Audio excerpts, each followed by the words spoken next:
Je vais vous rappeler ici un théorème que nous avons déjà vu dans la fiche sur les convergences de suite. On considère une fonction f définie sur i, un, une suite d'éléments de i, définie par un est égal à f de n. Par ailleurs, L désigne un réel plus l'infini ou moins l'infini. Si la limite de f de x, quand x tend vers plus l'infini, est égale à L, alors il en est de même pour la suite un. Par exemple, la limite de x au carré, quand x tend vers plus l'infini, est égale à plus l'infini.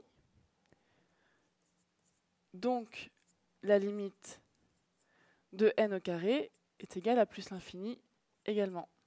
Par ailleurs, la limite de 1 sur x au carré plus 1, quand x tend vers plus l'infini, est égale à 0.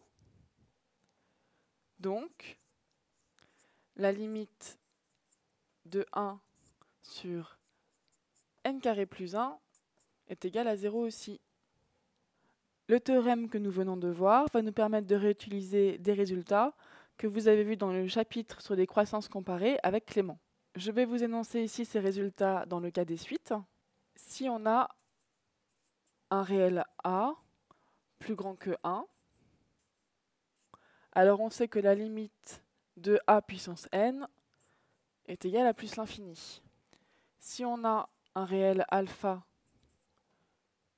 plus grand que 0, alors la limite de n puissance alpha est égale aussi à plus l'infini.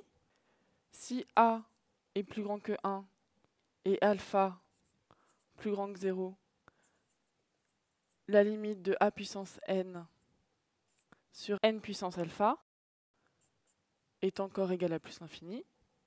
Si a est compris entre 0 et 1 et alpha quelconque, alors la limite de a puissance n sur n puissance alpha est égale à 0.